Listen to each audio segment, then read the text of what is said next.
Hello students, वैयक्तिक अध्ययन पद्धति के विषय में हमारी चर्चा चल रही थी। हमने देखा था कि गुणात्मक शोध की दृष्टि से वैयक्तिक अध्ययन पद्धति क्यों और कैसे लोकप्रिय हो रही है। इस वैयक्तिक अध्ययन पद्धति की कुछ खास विशेषताएं हैं, कुछ खास लाभ हैं जो शोधकर्ता को प्राप्त होते हैं। तो वो विशेषताएं कौन सी हैं, इस पर हमने चर्चा शुरू की थी और ये देखा था कि सामाजिक राजनीतिक शोध में किसी भी इकाई का संपूर्ण अध्ययन करने की दृष्टि से ये केस स्टडी मेथड बहुत उपयोगी होता है, क्योंकि इसके अंतर्गत किसी भी केस का उसकी समग्रता में अध्ययन किया जाता है, उसके सभी पहलुओं को, सभी पक्षों को स्पष्ट करने का प्रयास इस अध्ययन पद्धति के माध्यम से किया जाता है। तो ये इसकी खासियत है, ये इसकी उपयोगिता है, ये इसका लाभ है। साथ ही सामाजिक घटनाओं के गुणात्मक अध्ययन की दृष्टि से ये पद्धति अत्यंत उपयोगी है, क्योंकि बहुत सी सामाजिक घटनाएं, बहुत सा सामाजिक राजनीतिक व्यवहार ऐसा होता है जो अमूर्त होता है, जटिल होता है और जिसका संख्यात्मक विवेचन संभव नहीं होता, जिसे सांख्यिकी विधि का प्रयोग करके नहीं स्पष्ट किया जा सकता, जिन्हें नंबर्स में प्रदर्शित नहीं किया जा सकता। ऐसे विषयों के बारे में अध्ययन करने के लिए ये विधि बहुत उपयोगी होती है, क्योंकि इस प्रविधि के माध्यम से जिस भी अध्ययन इकाई को चुना जाता है, जिस भी केस को चुना जाता है, उस केस का अध्ययन उसके विभिन्न पक्षों को स्पष्ट करते हुए किया जाता है। इस पद्धति की उपयोगिता को बताते हुए एमएच गोपाल ने लिखा कि सामाजिक समस्याओं को ठीक ठीक समझने के लिए और उनका सही मूल्यांकन करने के लिए विकासमान और विस्तृत दृष्टिकोण की आवश्यकता होती है और उसके लिए एक प्रकार के गुणात्मक विश्लेषण की आवश्यकता होती है। उसका अर्थ केवल उस सामाजिक पृष्ठभूमि, घटनाओं और समूह तत्वों के संदर्भ में ही समझा जा सकता है जिन्होंने उसे उत्पन्न किया है। यानी किसी भी सामाजिक घटना को, सामाजिक व्यवहार को, राजनीतिक व्यवहार को समझने के लिए ये जरूरी होता है कि हम उस घटना के संदर्भ का अध्ययन करें। किन परिस्थितियों में वो घटना घटित हुई, किन कारणों से घटित हुई, उस घटना के गवाह कौन लोग थे, उनका दृष्टिकोण क्या है, उस घटना से जो अप्रिय रिजल्ट निकले, जो दुष्परिणाम निकले, उनसे कैसे बचा जा सकता था। इस तरह का एक विश्लेषण करने की जरूरत होती है उस घटना को, उस इकाई को समझने के लिए। और ये विश्लेषण सांख्यिकी रूप में संभव नहीं है, नंबर्स के माध्यम से संभव नहीं है। तो जो अमूर्त घटनाएं होती हैं, जो जटिल घटनाएं होती हैं, जो सामाजिक जीवन की वास्तविकता से जुड़ी हुई घटनाएं होती हैं, उनको केवल और केवल केस स्टडी मेथड के माध्यम से ही समझा जा सकता है। ये भी इस पद्धति की एक उपयोगिता है, एक लाभ है। तीसरी खासियत इस पद्धति की ये है कि इस अध्ययन पद्धति का प्रयोग करते हुए कोई भी रिसर्चर जो होता है, अनुसंधानकर्ता होता है, वो किसी विषय के बारे में उपकल्पना निर्मित कर सकता है। कई बार ऐसा होता है कि किसी अनुसंधानकर्ता ने अपनी सामान्य समझ के आधार पर किसी विषय का चयन कर लिया शोध के लिए। उस विषय के बारे में उसको बहुत ज्यादा जानकारी नहीं है, क्योंकि उस घटना या उस केस के विषय में पहले कोई व्यापक अनुसंधान कार्य नहीं हुआ है। तो ऐसी स्थिति में अनुसंधानकर्ता के सामने ये समस्या आती है कि वो अपने चयनित विषय से संबंधित उपकल्पनाएं कैसे निर्मित करें। उपकल्पना निर्मित करना जरूरी होता है शोध कार्य को संपन्न करने के लिए, क्योंकि उपकल्पना एक गाइडलाइन होती है, एक निर्देशक सिद्धांत होती है जो शोधकर्ता को शोध कार्य में मार्गदर्शन प्रदान करती है। ये उपकल्पना पहले ही निकाला गया एक निष्कर्ष होता है, कार्यवाही निष्कर्ष होता है, अंतिम निष्कर्ष नहीं होता। लेकिन ये कार्यवाही निष्कर्ष कैसे निर्मित किया जाए, ये समस्या होती है शोधकर्ता के सामने जब वो किसी ऐसे विषय पर अध्ययन करने जाता है जिस विषय के बारे में बहुत गहन अध्ययन नहीं हुआ है अब तक। तो इस समस्या का समाधान केस स्टडी मेथड के माध्यम से निकाला जाता है, यानी अनुसंधानकर्ता किसी विषय के बारे में शोध करने से पहले उस विषय की पहले गहन छानबीन करता है केस स्टडी मेथड के माध्यम से, और उस छानबीन के माध्यम से उसे कुछ प्राथमिक तथ्य उपलब्ध होते हैं, जिन प्राथमिक तथ्यों के आधार पर, जिन प्राथमिक सूचनाओं के आधार पर वो उपकल्पना निर्मित करने में सफल होता है। तो केस स्टडी मेथड न केवल गहन शोध कार्य के लिए उपयुक्त है, बल्कि गहन शोध से पहले उपकल्पना निर्मित करने की दृष्टि से भी उपयोगी सिद्ध होती है ये पद्धति। तीसरे, ये बताया जाता है कि इस पद्धति के द्वारा तथ्य संकलन के लिए अनेक प्रविधियों का प्रयोग किया जाता है, क्योंकि केस स्टडी मेथड में ऐसा नहीं होता कि किसी एक प्रविधि को ही चुनकर उसी के आधार पर तथ्य संकलित किया जाए, जैसे साक्षात्कार प्रविधि का ही प्रयोग कर लिया जाए या अवलोकन का प्रयोग कर लिया जाए। ऐसा केस स्टडी में नहीं होता। केस स्टडी में जो शोधकर्ता तथ्य संकलित करता है उसके लिए वो कई प्रविधियों का एक साथ प्रयोग करता है। जैसे वो अवलोकन का प्रयोग भी कर सकता है, वो प्रश्नावली का प्रयोग भी कर सकता है, वो साक्षात्कार भी ले सकता है, उस घटना या उस केस से जुड़े हुए लोगों से इंटरव्यू ले सकता है, उनसे तथ्य संकलित कर सकता है। किसी व्यक्ति का अध्ययन करने जा रहा है तो उस व्यक्ति से जुड़े हुए जो दस्तावेज हैं, चाहे वो व्यक्तिगत हो या सार्वजनिक हो, उनकी सहायता ले सकता है, उसकी डायरियां देख सकता है, उसकी जीवनी से तथ्य संकलित कर सकता है। इन सारी प्रविधियों का प्रयोग करने का लाभ ये होता है कि अक्सर शोध कार्य में तथ्यों को तोड़ मरोड़ कर पेश करने की जो मनोवृत्ति शोधकर्ताओं में दिखाई देती है, उस मनोवृत्ति से बचा जा सकता है अगर तथ्य संकलन के लिए कई सारी प्रविधियों का प्रयोग किया गया तो। क्योंकि इन सारी प्रविधियों का प्रयोग करने के बाद जो तथ्य उपलब्ध होते हैं, जो फैक्ट्स उपलब्ध होते हैं, उनकी एनालिसिस, उनका विश्लेषण वैज्ञानिक तरीके से, व्यवस्थित तरीके से किया जाता है, और इसीलिए तोड़ मरोड़ की गुंजाइश नहीं होती। जब शोधकर्ता तथ्यों को तोड़ने मरोड़ने की प्रवृत्ति से बच जाता है तो स्वाभाविक रूप से उसका जो निष्कर्ष होता है वो ज्यादा वैज्ञानिक होता है, और उन निष्कर्षों के आधार पर जो सिद्धांत निर्मित किया जाता है वो सिद्धांत भी वैज्ञानिक सिद्धांत होता है।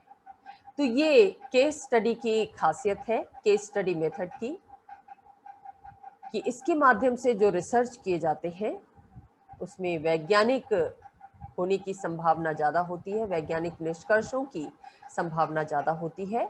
और इसकी वजह यह है कि इस पद्धति का प्रयोग करते समय तथ्यों के संकलन के लिए कई सारी प्रविधियों का एक साथ प्रयोग किया जाता है। चूंकि इस पद्धति को अपनाते हुए एक समय विशेष में एक ही केस पर अध्ययनकर्ता का ध्यान केंद्रित होता है, इसीलिए उस विषय का गहन और सूक्ष्म अध्ययन संभव हो पाता है। कोई भी एक विषय चुन लेता है, कोई भी एक केस चुन लेता है, अध्ययनकर्ता उसी केस पर फोकस करता है।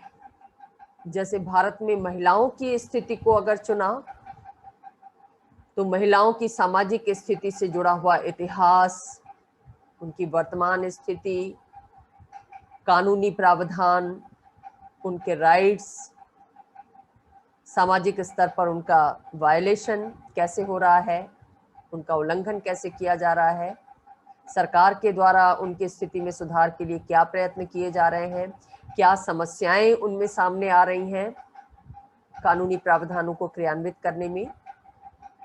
इन सारे विषयों पर समग्र रूप में, गहन रूप में अध्ययन करना संभव हो पाता है।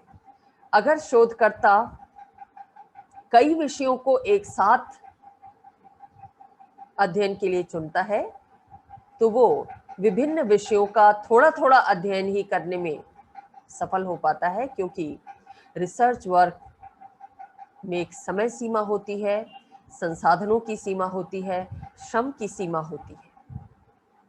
केस स्टडी मेथड को अपनाने से शोधकर्ता एक ही विषय पर अपना पूरा ध्यान, अपने पूरे संसाधन, अपना पूरा समय, पूरा श्रम लगाता है, इसलिए उस विषय विशेष का गहन और सूक्ष्म अध्ययन करना उसके लिए संभव हो पाता है।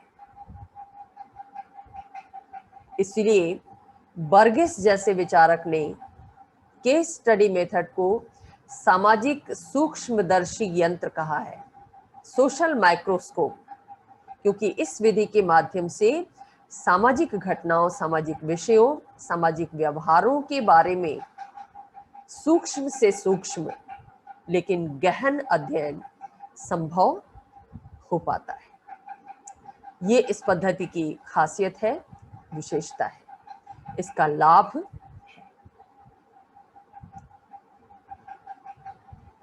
एक और विशेषता इस पद्धति की ये है कि इस पद्धति में तथ्य संकलन के लिए जिन उत्तरदाताओं को चुना जाता है निदर्शन के रूप में, ये पद्धति उन उत्तरदाताओं को बहुत ज्यादा सम्मान प्रदान करती है, क्योंकि वो उत्तरदाताओं को केवल तथ्य संकलन के स्रोत नहीं समझती, बल्कि वास्तव में उन्हें ज्ञानी समझती है, उनके ज्ञान को अपने अध्ययन में प्रयुक्त करती है।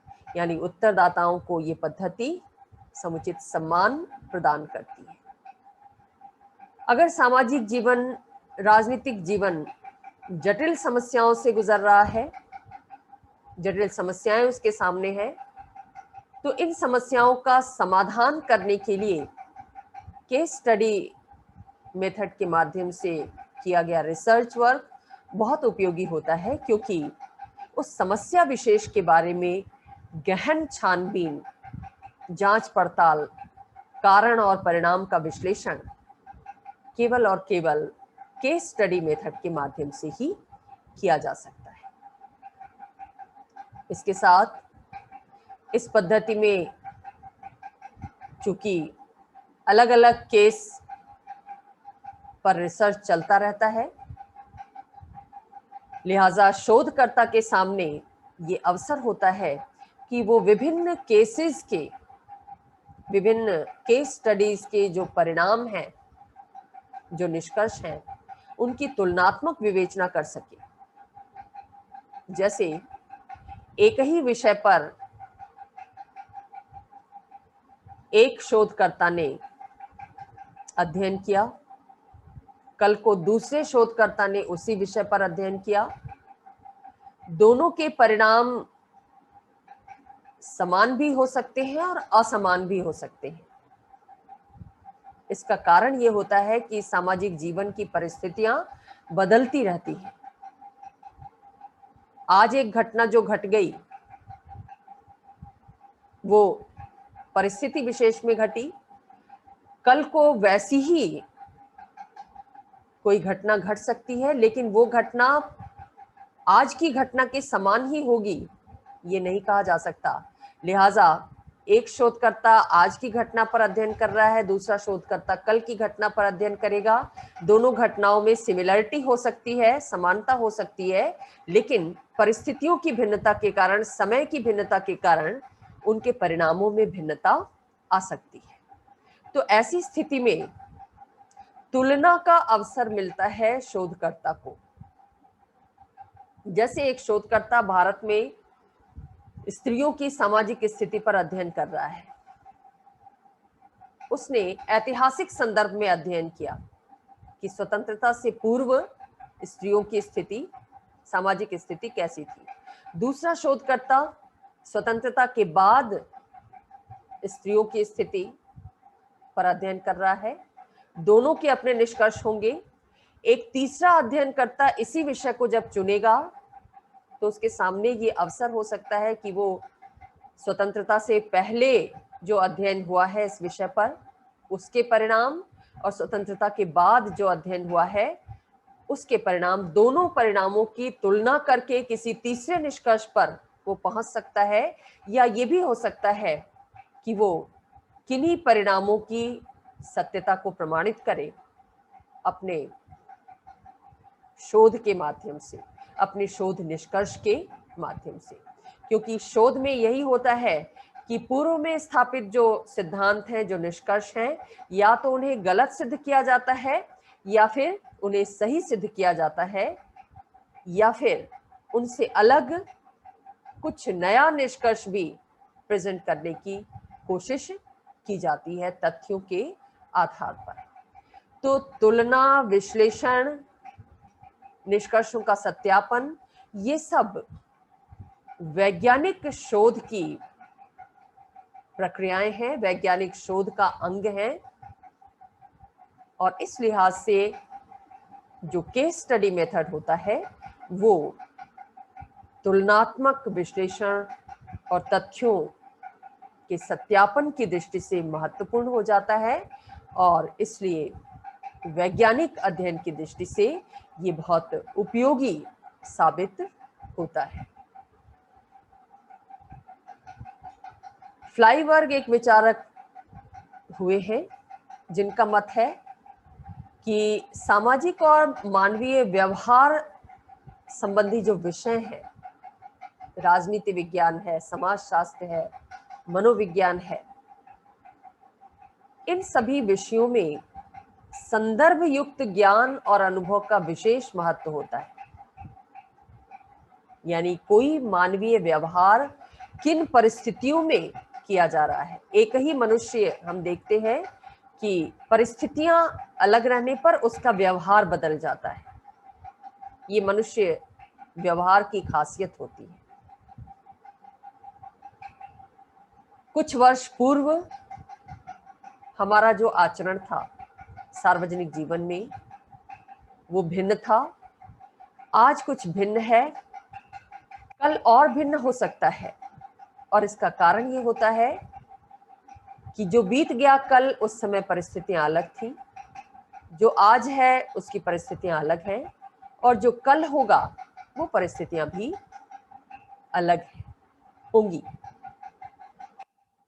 ऐसी स्थिति में जब भी कोई सामाजिक अध्ययन किया जाता है किसी भी विषय पर, उसमें इस बात का उल्लेख जरूर होता है कि किन परिस्थितियों में उसका अध्ययन किया जा रहा है। जिस समय वो अध्ययन संपन्न हो रहा है उस समय परिस्थितियां क्या है, किस देश की वो घटना है, किस समय की वो घटना है। देश और काल दोनों के संदर्भ में सामाजिक राजनीतिक घटनाओं और व्यवहारों का अध्ययन किया जाता है। वो घटना अमेरिका में घटित हुई है, अफ्रीका के किसी देश में घटित हुई है, या भारत जैसे देश में घटित हुई है, तीनों के कारण अलग होंगे, तीनों के परिणाम अलग होंगे, क्योंकि तीनों का परिवेश अलग है। अमेरिका का समाज जैसा है, विकसित समाज, उस समाज की अपनी अलग खासियत है। भारतीय समाज जो प्रिज्मेटिक सोसाइटी के रूप में पेश किया जाता है, जहां कुछ आधुनिकता के तत्व हैं तो दूसरी तरफ परंपरा के तत्व भी मौजूद हैं समाज में। अति पिछड़े हुए जो अफ्रीकी देश हैं, वहां पर पारंपरिक तत्व ज्यादा हावी हैं समाज में। कहने का मतलब ये है कि तीनों देशों की परिस्थितियां अलग अलग हैं। उन अलग अलग परिस्थितियों के कारण एक ही विषय पर, एक ही जैसी घटना पर अगर हम अध्ययन करते हैं तो उसके निष्कर्ष अलग अलग होंगे। केस स्टडी मेथड के अंतर्गत जो अध्ययन किया जाता है वो परिस्थिति के संदर्भ में अध्ययन किया जाता है, समय के संदर्भ में अध्ययन किया जाता है, और ऐसे संदर्भ युक्त ज्ञान और अनुभव का ही सामाजिक विज्ञानों में महत्व होता है, क्योंकि ऐसे ही ज्ञान और अनुभव के आधार पर सिद्धांतों का निर्माण किया जाता है, सामाजिक राजनीतिक सिद्धांतों का, जिन सिद्धांतों के आधार पर उस विषय की, उस घटना की व्याख्या की जा सकती है, कारण और परिणामों का विश्लेषण किया जा सकता है। तो जहां तक संदर्भ युक्त, अनुभव युक्त ज्ञान का प्रश्न है, वैयक्तिक अध्ययन पद्धति ऐसे ज्ञान की प्राप्ति में सहायक होती है, क्योंकि इस पद्धति के अंतर्गत भी किसी भी केस का अध्ययन उसकी परिस्थिति के संदर्भ में किया जाता है, उसके समय के संदर्भ में किया जाता है। चूंकि शोध कार्य में समय और संसाधनों की सीमा होती है, तो इस सीमा को ध्यान में रखते हुए भी ये पद्धति उपयोगी है, क्योंकि शोधकर्ता जब अध्ययन विषय का चयन करता है इस पद्धति के अनुसार शोध कार्य करने के लिए, तो वो अपने संसाधनों के अनुरूप ही केस का चयन करता है। अगर उसके संसाधन सीमित हैं तो वो किसी छोटे से क्षेत्र को अपने केस के रूप में चुन सकता है, और उसके संसाधन यदि व्यापक हैं तो कई क्षेत्रों को वो अपने अध्ययन विषय के रूप में चुन सकता है। व्यापक विषय एक ही होगा, लेकिन तथ्य संकलन का दायरा, उत्तरदाताओं का चयन, उसका दायरा संसाधनों के अनुरूप विस्तृत हो सकता है। व्यावहारिक दृष्टि से यह संभव भी नहीं होता शोधकर्ता के लिए कि वो एक ही समय में बहुत सारे विषयों पर ध्यान केंद्रित कर सके, बहुत सारे विषयों का अध्ययन कर सके, उनका विश्लेषण कर सके और किसी निष्कर्ष तक पहुंच सके। तो समय की सीमा को ध्यान में रखते हुए, संसाधनों की सीमा को ध्यान में रखते हुए केस स्टडी मेथड बहुत उपयोगी साबित होता है, क्योंकि इसमें अध्ययनकर्ता एक समय के अंदर एक विषय विशेष पर ही, एक क्षेत्र विशेष या व्यक्ति विशेष, जो भी उसका केस हो, उस पर ही अपना अध्ययन फोकस रखता है, उसी पर अपना ध्यान केंद्रित रखता है। तो व्यावहारिक दृष्टि से भी ये पद्धति सामाजिक राजनीतिक शोध की दृष्टि से, गुणात्मक शोध की दृष्टि से बहुत उपयोगी है। एक और विशेषता जो इस पद्धति के अंतर्गत पाई जाती है वो ये है कि जो शोधकर्ता होता है उसके स्वयं के शिक्षण की दृष्टि से, उसके प्रशिक्षण की दृष्टि से भी ये पद्धति उपयोगी है। कैसे उपयोगी है कि जब शोधकर्ता एक केस का अध्ययन करने के लिए फील्ड में खुद जाता है, उस फील्ड में नए नए तथ्य उसे दिखाई देते हैं, वो अवलोकन करता है, वो सहभागी अवलोकन करता है, और पहले के शोधकर्ताओं ने उस विषय में जो कुछ नहीं देखा, नहीं प्राप्त किया, जो नए तथ्य उसे दिखाई देते हैं, नई परिस्थितियां दिखाई देती हैं, उन परिस्थितियों में, उन नए तथ्यों के संदर्भ में उसका अपना कौशल विकसित होता है, उसका अपना अनुभव विकसित होता है। क्योंकि कहते हैं कि आदमी अनुभव से ज्यादा सीखता है।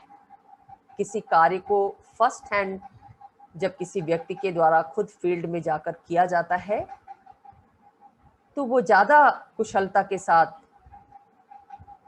सीख पाता है, वो स्वयं सीखता है। वहां सिखाने वाला उसके पास नहीं होता, बल्कि वो खुद घटना का या व्यवहार का अवलोकन करता है। उस अवलोकन के माध्यम से जो नए तथ्य उसके सामने आते हैं वो उसके ज्ञान का विस्तार करते हैं और वो उसके कौशल का विकास करते हैं। वो अध्ययन क्षेत्र में जाकर ये भी सीखता है कि तथ्य संकलन के लिए जो प्रविधियां निश्चित की गई हैं पहले से विद्वानों के द्वारा, उन प्रविधियों के अलावा भी कोई प्रविधि हो सकती है। वो अपने अनुभव के आधार पर ये सीखता है, किसी नई प्रविधि का डेवलपमेंट कर सकता है। तो सीखने का अवसर प्रदान करती है शोधकर्ता को वैयक्तिक अध्ययन पद्धति, क्योंकि ये शोधकर्ता को फर्स्ट हैंड अनुभव प्रदान करती है विषय के बारे में, केस के बारे में। वैयक्तिक अध्ययन पद्धति को उत्तर आधुनिक प्रवृत्ति के अनुरूप भी माना जाता है। उत्तर आधुनिकता एक कंसेप्ट है, एक वैचारिक प्रवृत्ति है जो ये मानती है कि किसी भी विषय के बारे में, किसी भी क्षेत्र के विषय में जो भी धारणा बना दी गई है, जो भी सिद्धांत बनाया गया है, वो अंतिम नहीं है। वो एक पक्ष हो सकता है, वो एक व्यू हो सकता है, वो एक दृष्टिकोण हो सकता है, लेकिन वो दृष्टिकोण अंतिम नहीं है।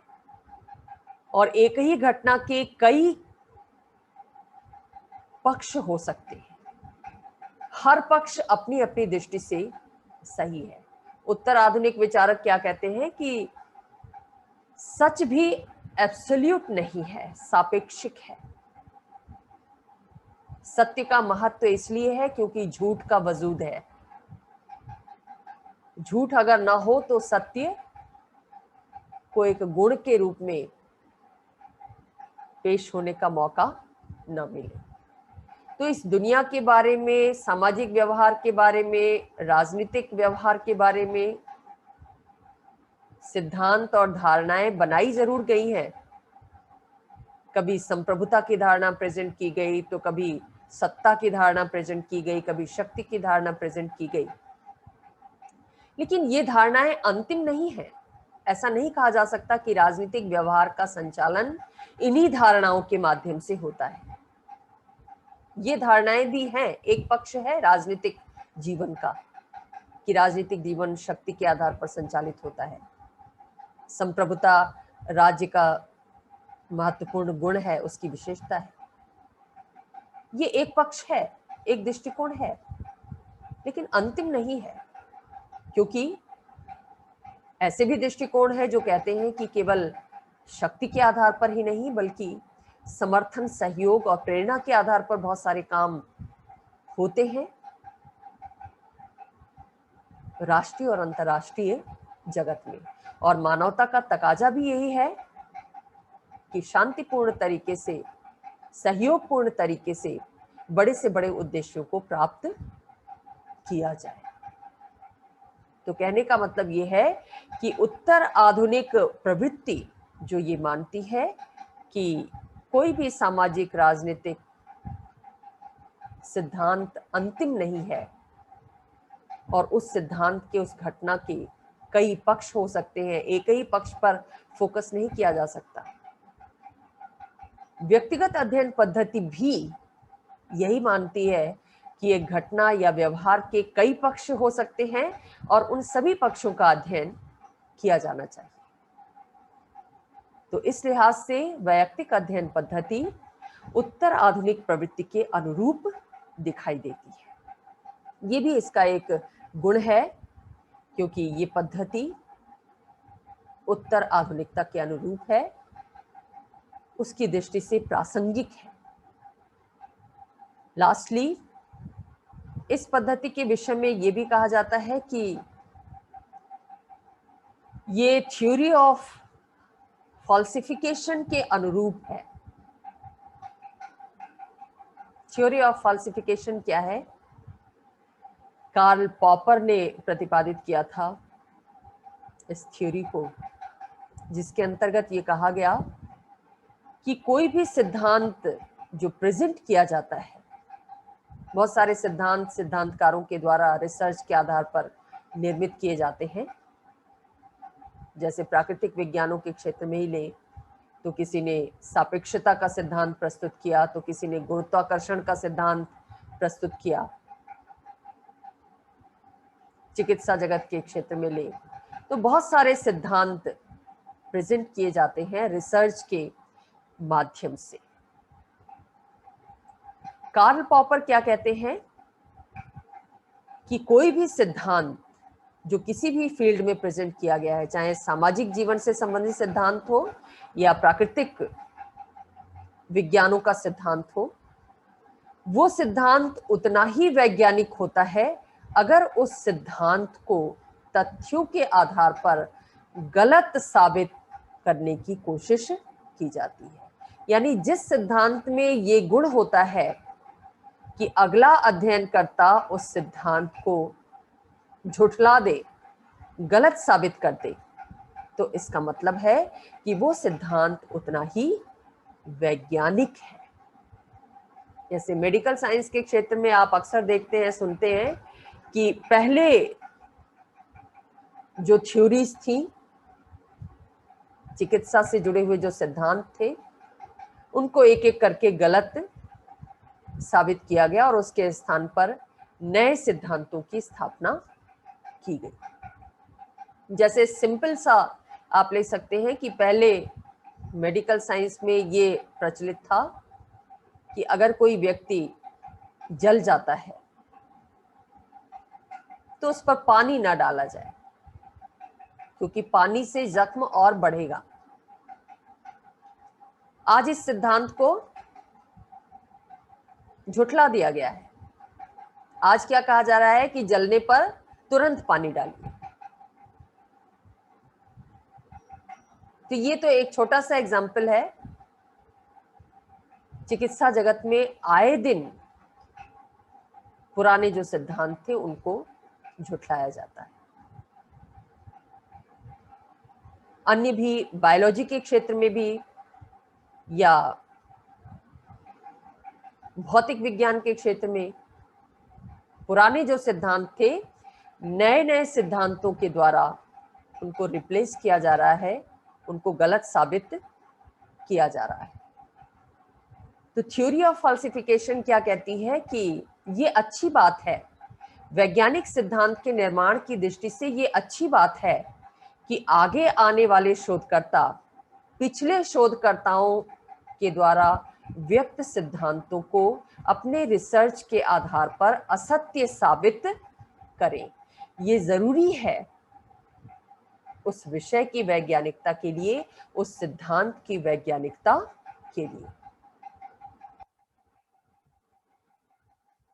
केस स्टडी मेथड में भी यही किया जाता है।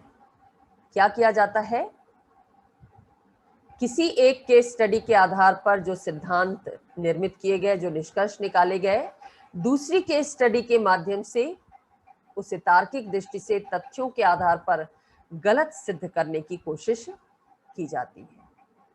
तो इस दृष्टि से भी वैयक्तिक अध्ययन पद्धति वैज्ञानिक सिद्धांत निर्माण की दिशा में महत्वपूर्ण योगदान देती है, क्योंकि इसमें तार्किक विवेचना होती है, दो केसेस की तुलनात्मक विवेचना होती है, विश्लेषण होता है और तर्कों के आधार पर, तथ्यों के आधार पर पुराने सिद्धांत को गलत सिद्ध करने की गुंजाइश रहती है।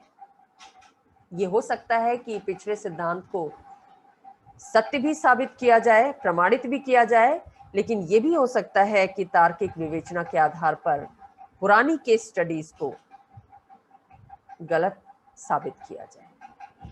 तो ये वैज्ञानिक सिद्धांत निर्माण की प्रक्रिया का एक अंग है कि सिद्धांत स्थापित किया जाए, फिर अगले शोधकर्ता के द्वारा उस सिद्धांत को तार्किक आधार पर या तथ्यों के आधार पर गलत साबित किया जाए। अगर ये प्रक्रिया चलती रहती है तो इसका मतलब है कि वैज्ञानिक सिद्धांत निर्माण की दिशा में प्रगति हो रही है।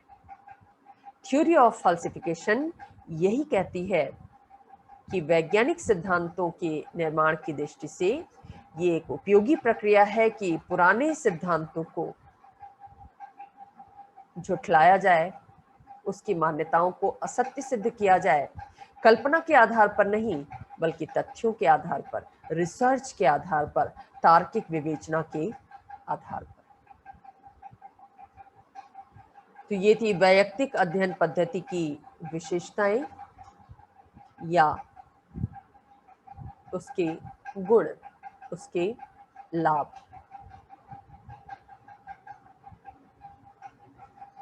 अब देखना है कि वैयक्तिक अध्ययन पद्धति के प्रकार कौन से हैं, किन किन तरह की होती है वैयक्तिक अध्ययन पद्धति। अच्छा, इस थ्योरी ऑफ फॉल्सिफिकेशन का आप एग्जाम्पल के तौर पर ये देख सकती हैं कि कैसे सामाजिक जीवन के क्षेत्र में किसी थ्योरी को झुठलाया गया। इसको एग्जाम्पल के रूप में देख सकती है मार्क्सवादी सिद्धांत को।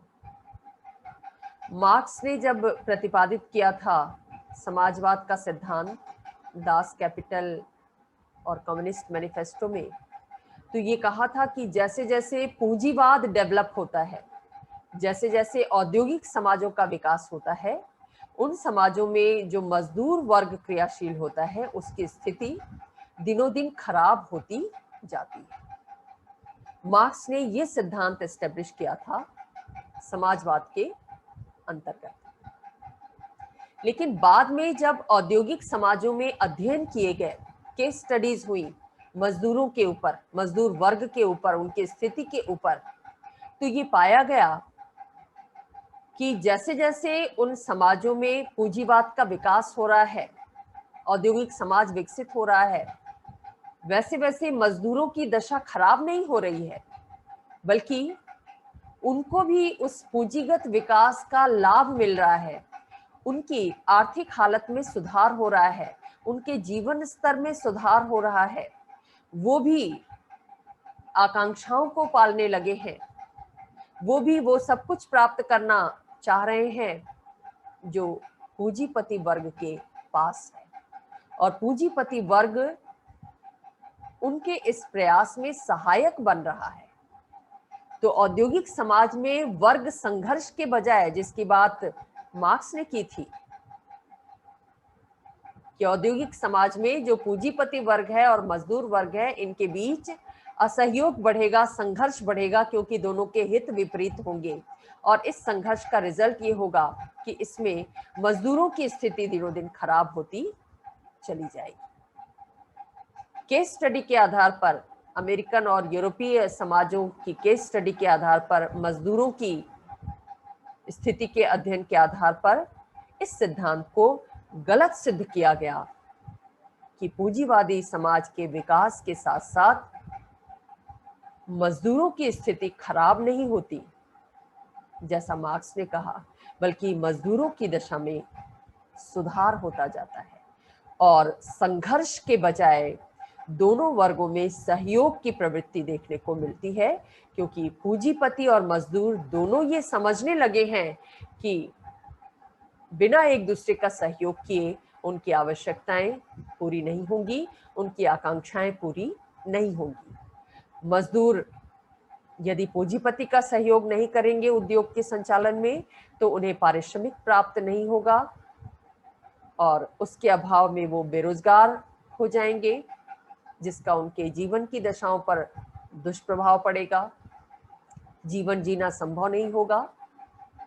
और दूसरी तरफ पूंजीपति भी ये रियलाइज करने लगे हैं कि अगर उन्हें अपना उद्योग सफलतापूर्वक संचालित करना है, तो उन उद्योगों में काम करने वाले जो कामगार हैं, उनकी दशाओं में सुधार के लिए भी प्रयास करना होगा। इसलिए कार्य की दशाओं में सुधार के लिए बहुत सारे नियम बनाए गए, कानून बनाए गए, औद्योगिक प्रबंध में मजदूरों को भागीदार बनाया गया कि वो भी सजेस्ट करें कि मजदूरों की स्थिति में सुधार के लिए क्या क्या और कैसे कैसे प्रयत्न किए जाने चाहिए। तो सामाजिक राजनीतिक जीवन के क्षेत्र में थ्योरी ऑफ फॉल्सिफिकेशन का ये एक अच्छा उदाहरण है कि कैसे एक स्थापित सिद्धांत को बाद की केस स्टडी के माध्यम से झुठलाया जाता है, असत्य सिद्ध किया जाता है। तो ये विशेषताएं थी वैयक्तिक अध्ययन पद्धति की, गुण थे।